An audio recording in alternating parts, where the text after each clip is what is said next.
It's been almost 35 years since my wife and I got married, and I could have had no even inclination that we would have 4 children and they would turn out to be north, south, east, and west. Welcome to the Chasing Greatness podcast. It's Win at Home Wednesday, and we're talking today about the uniqueness of each person in your family. Now, you may not even be married, but you got some people around your life who are closer to you than others. And so I think there'll be some things today that will be helpful to you. But some of you are married, you have children, and if you're not careful, you can start to expect everybody to behave the same way, to believe the same way, to be the same way, and I'm not sure that's all that healthy. So we're going to dive into that a little bit today. I had a conversation with actually a family member, and they said, "Hey, can you address this? This seems like something that's important." Maybe they're trying to send me a message. I don't know, but I think this is really important to think about, and so I want us to dive in today. Thanks for listening. Thanks for subscribing. Leave your comments. We'd love to hear from you. Give us a thumbs up. That helps us in the spread of this as well. And so who are the people closest to you? How are they wired up? What are they like? What's going on? So a few years ago, my friend Dan Webster and I wrote a book called Finding Your Way. And in this book, we really, I feel like laid out a way for people to process what they're born to do. And so it's a cool book. It's got a journal in the back. It's a story about a guy who's kind of mixed up in what he wants to do. He's a young leader, and he's trying to figure it out. And so he has this guy that helps him walk through this process. And then in the back, there's a journal that if you want to walk through that process yourself, if you know somebody who's really struggling in their career, it's a great resource. Encourage them to get a copy. You can go to leadeveryday.com and get a copy of that. Or I think it's available also at findingyourway.us. So a good book. But anyway, in the book, we talk about the importance of understanding like who we are as individuals. Well, I want to push it onto us as parents, or onto us as leaders, or onto us as spouses. Like not just who are you, but who's with you, who's around you. And I think it's important. And Dan actually wrote a resource called Kid Unique before that, which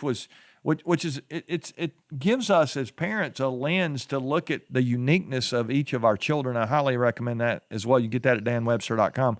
But this Kid Unique mindset, I think, is what I'm talking about here today. So these girls we've got some who are really outgoing. I mean, they like being in front of people. They like being with people. I have others that are introverted more. I have some that are more impulsive than others. If you know my kids, you would say, "Oh, she seems like she's more impulsive than her," or "She seems like she's more athletic than." I mean, like we have kids that are all over the place, and they all have these unique traits.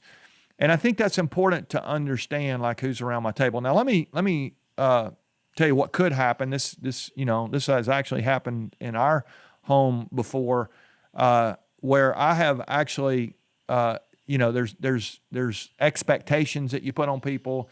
You want them to behave a certain way. You want them to believe a certain way. You want them to be a certain way. I mentioned that earlier. And if you're not careful, those expectations can stifle the creativity, the energy, the engagement, even the behavior. Go back to my word there, of the people around your table. And if you're not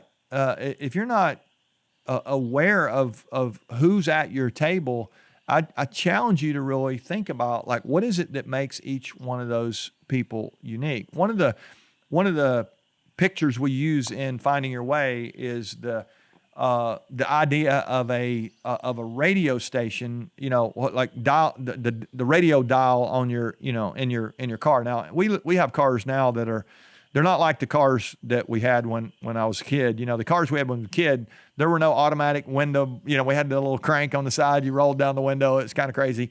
And we had radios that were crazy as well. We started out with just AM, and then they got AM, FM going on. And I know most of you have no idea what I'm talking about, but they had a I call it the little stick on the dial, and you would twist the knob and the stick would move.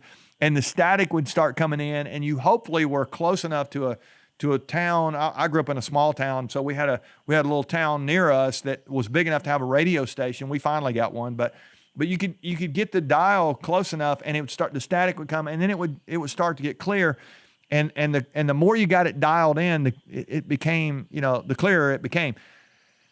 Now we live in a high definition world now.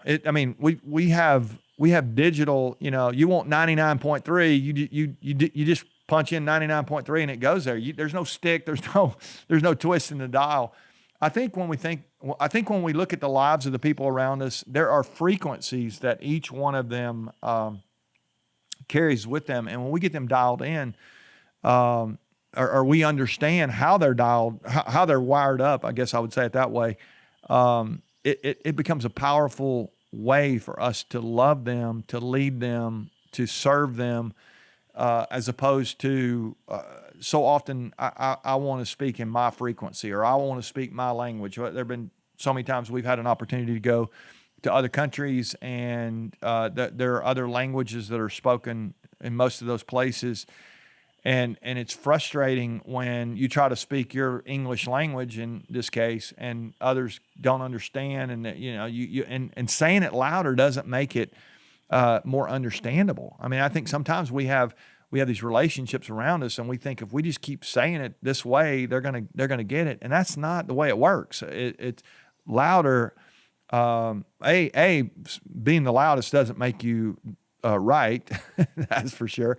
And B, being loud doesn't make you more relatable. And when I say loud, it's not even the volume of your voice as much as it is you just keep saying the same thing over and over, and you expect somebody who's not like you to think like you. That's not going to happen. And so if you want to win at home, I want to encourage you today to really start thinking, like, how do the people around our table think? What is she like? What is he like? What is he interested in? What is she good at doing? Where does she struggle?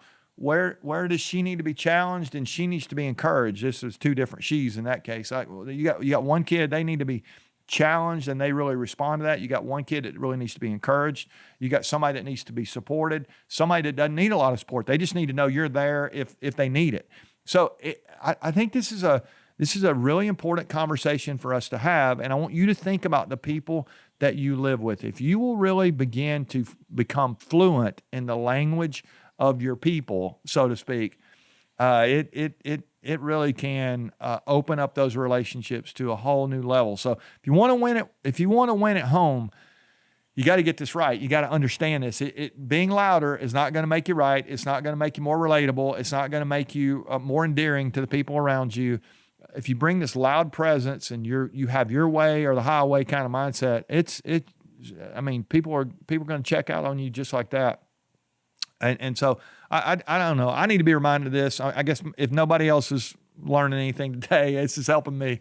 So I just want to encourage you to really lean in. Where can you can you take a step? Where can you do something to give the people around you the home field advantage? Give them the opportunity to be themselves, and encourage that. Help them flourish there. I think if we do that, we can really help them dial in and remove the static in their lives. They'll get a lot more joy. It'll help them be great. We say chasing greatness is about not just being great, but helping other people be great. You can do that with what we're talking about today. So one of my family members said, "Hey, can you talk about this? Can you help us?"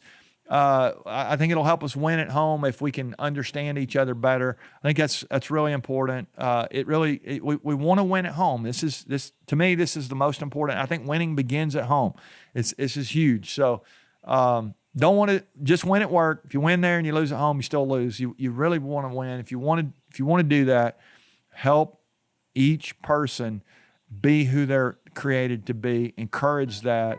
Don't squelch that. That's an old radio term as well. We don't want to squelch that. We want to encourage that. We want to open up those channels of communication so the people around us can really flourish. All right. Appreciate you listening today. I hope you got something out of this. I hope it'll connect some dots at home. Maybe you got some people around you right now. There's some frustration going on in those relationships because you've been speaking one language and they're speaking another. And I think it would really help you to get on their side of the table and say, okay, what is it they're thinking about, and how can I help them get what they want. And I think if you'll do that, you're gonna position yourself to have a lot more influence, and truthfully be a lot more lovable. I always ask, how can I live my life in such a way that the people who know me the best can love me the most and know that I love them the most? I think this will make me a lot more lovable if I can apply this, and I think it will for you too. All right, I'll see you guys on Friday. We're going to talk about winning at life. I got a great episode for you on removing the noise in our life. There's a lot of noise around right now, so I think this will be helpful to all of you. Hope you'll join me on Friday.